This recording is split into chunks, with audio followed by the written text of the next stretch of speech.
Good evening. Welcome back to the Man Cave. Today, we're going to try something a little bit different. And Little Spender is going to be in front of the camera. So this game, Rotten Tomatoes, is by Cryptozoic Entertainment. And I saw this at Gen Con, and I thought it sounded really cool because it's about movies, and I like movies a lot. And so it's just a quick, 20-minute game. If I read let me read the back. How well do you know your movies? Step 1, start the game with your movie cards arranged by tomato meter scores. Step 2, the player to your right draws and reads out a movie's details except for its score. And step 3 is guess where the movie ranks among your cards. Wild cards add a plot twist to gameplay and test your group's movie knowledge. So let me go inside. So it says, how many players? 2 to 20 players. Nice. Ages 10 and up, and can go 20 minutes to however long, because it has a nice, large amount of cards. I'm not as stable with this as you are. Okay, that's a lot of cards. A lot of cards, and they're very thin cards, so a lot of them are packed in here. I can't zoom back out. Okay, there we go. So the way the game would play is if you have a thing, so you'd have each player is dealt at the beginning 3 cards. I'm going to make sure there's not any wild cards in here. Set that off to the side.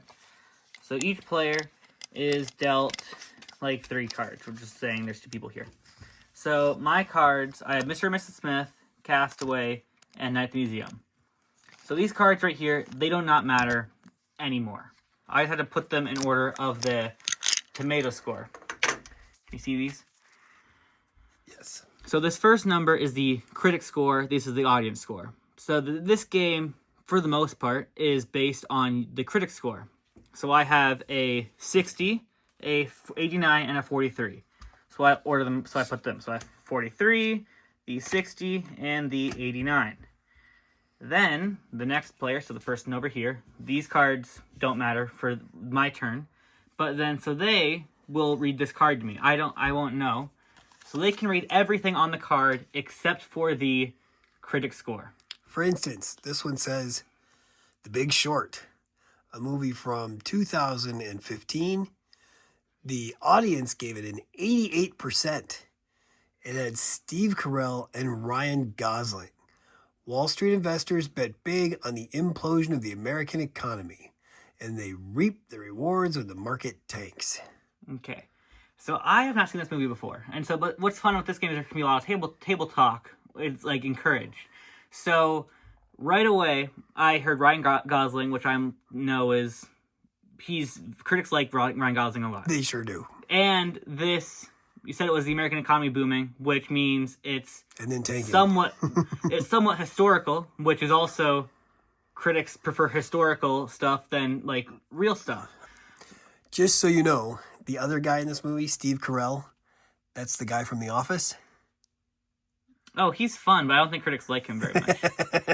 Okay, so then, but they can kind of cancel each other out. So then we go on the movie's merit. When was this from? This is from 2015. Yes, 2015. This game is very difficult, and it gets a lot harder as the game goes on. I'm going to guess, and so this is how it works. So now, I'm going to guess that the critic score is between these 2 movies. So between 60 and 89. Am I correct? How do ties work? Ties, it can go before or after, doesn't matter. Then you have won that card. Oh, wow, 89. Okay. So, I won the card, so I put it in here. So the first person, and then go around the table, so then it will be this person's turn. And then if another person's playing, then that person will read this person's card. Or if it's just 2, I'll read their card for them. And it goes back and forth all around the table. Until somebody gets 10 cards. And that might have been easy for some of you watching. It might have been easy to figure. It was really easy for those of us watching because we got to see the scores. Oh, well, I'm sure you were just listening or something. I'm sure that could have been a lot easier. It gets a lot harder when you have, let's say, a 43, a 45, a 50, a 52, and you have all these numbers are close together. It gets a lot harder to get movies in between there, which is why the game can go on for so long. But also, just the sheer number helps with like 20 players. It's a very fun party game. And then the last kind of card is there are wild cards. Let me zoom in on that one. Okay. So there are 35 wild cards, and each wild card, well, not each, but like they all do different things, and they kind of change up the game and like kind of pause the normal turns. So like this one is tomato meter. So this is just like, so do not reveal the tomato meter score of the next card. So this like happens, and it pauses all the turns, and the person whose turn it is. So like, let's say this, if you were reading the card, then it would be my turn. So I flip the top card, and I read everything but the critic score again. And anyone on the table, the first person to guess the actual score gets the card. Nice. Now there are But also, it isn't something where it's between this and this, it's the actual number. it is who can guess the actual number the fastest. That's tough. There are other ones. Let's see if I can find another wild card. Okay, here's one. This one's a purple one because they're all different colors. So this one is the cast. So again, if it was my turn, I read the whole thing except for the 2 cast members because each card has the 2 stars of the film. So then I would read out the card, and everyone on the table has to guess. The first player to shout out both of the movie's main cast members wins that card. And so that just is a little pause of the game to get anyone who could be like losing like a little bonus card. And then it goes back to the turn. So let's say then that resolves. It goes back to he takes another card for me and reads it out, and it's back to my turn still. So this says there are 35 different types of wild. No, 35 No, there's 35 wild cards 1, total. 2, I think 3, 4, 5 types. So there's 7 of each approximately. Probably, yeah. Okay. So there's one for the cast, the audience score. I think there's one probably for the year, for the title. I'm sure. Maybe it says them on. Maybe I can see them on here. Yeah, the title, tomato score, the cast, the audience score, and whatever the blue one is. If I can find the blue one. The blue one is the release year. Okay. Okay. Do you remember how much this game was?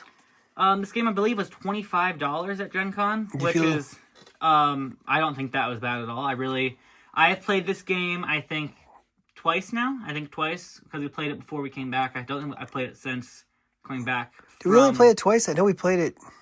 I think we played it 2 nights. The problem is we just then spent hours talking. Everyone, we spent hours with this game talking about like. Because a lot of times you can also cause arguments too between like, but a good movie was really good or I didn't like this movie at all. A good party game does that though. It gets people talking. And it's not like you're yelling at each other. It's just like having a talk of like what actors you like or that kind of thing. So it can lead to a lot of fun conversations. Some of these wild cards do get very difficult, especially like, at least for us, the cast, because we are not, well. Out like in the household, really, we're not like I know this actor's name. It's I know that actor from this other thing. Right. Like how you just said Steve Carell is the guy the dude from Office. Yeah. Like I don't. You said that. I'm like I know who that is. Yeah. I wouldn't have been able to be like I know who Steve Carell is. Right. So and it's that. So that could be. So those and it just depends on what your knowledge is. So some people could. And your age, I think, has a lot to do with that because some people will be like Steve Carell. Oh, that guy from. The fake news show that the Daily Show back in the day. Yeah, and so these cards, I don't recall when was it. I do not remember when this was released. This game is from. I don't think it's that old. 2023. Yeah, that's not that bad. The most modern movie I think I have seen. I haven't gone through all the cards. I think the most modern movie I've seen come up was Venom from 2018. I think is the most modern one that I've seen. And so, like, the game, maybe you could say it's out of date, but I think that's fine. It also opens it up to the possibility of expansions where they add new movie cards. Yeah. I don't know if Cryptozoic has that kind of idea planned for this, but... And I do like the way the box is sort of geared toward that's their size box now. That's even what the party, or the travel, the intro box, whatever it's called, the DC deck building is going to be a box like that now, too. No, we got this game the first day of Gen Con.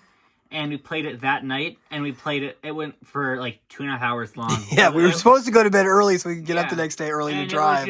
We were like, let's play this game. It's supposed to be like around 20-ish minutes.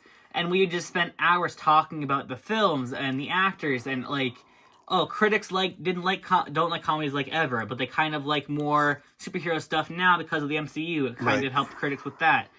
Like a lot of times, it's like, oh, well, critics liked around this time period. They liked these kind of movies. Well, and the interesting thing we learned too is the Rotten Tomatoes score. Where that comes from is how many critics it's the watch average, a movie. Also has a play in because critics, I believe they either say like it's success, it's mid, or it's like bad, and then that's average to get the percent. I don't know if that's correct, but it's around that. That's how math works. Yeah, it's like it's an average. They math it somehow. It's an average of what everyone reviews it as. But this was the first game I believe that you picked for us to get it while we were there too. Yeah, it was. And I got to say, it was a very good choice. That's why Little Spender here is in front of the camera tonight, because this is his game. He decided we need this. He even bought it. So I'm very impressed. I think it was a really good choice. It fits in very well with our other games. What would you give it? Is this a critical success, a critical fail? Are you glad you got it? I would definitely say this is a critical success. I am very glad I got this game, and like I would play this whenever. It's fun. It's more fun with more people, and in this house we don't really have the more people aspect very well, especially since 2 of the people in our house are under the age of 10 right. and don't know movies very well, like at all. So. Well, it might be good when you go to college. You know, you walk into a dorm room and say, "Hey, look what I got." Yeah. So yeah, I think it was really good. All right. Did you want to say anything else in closing? I don't know. Well, you're glad that you have the game. You said that. Yeah.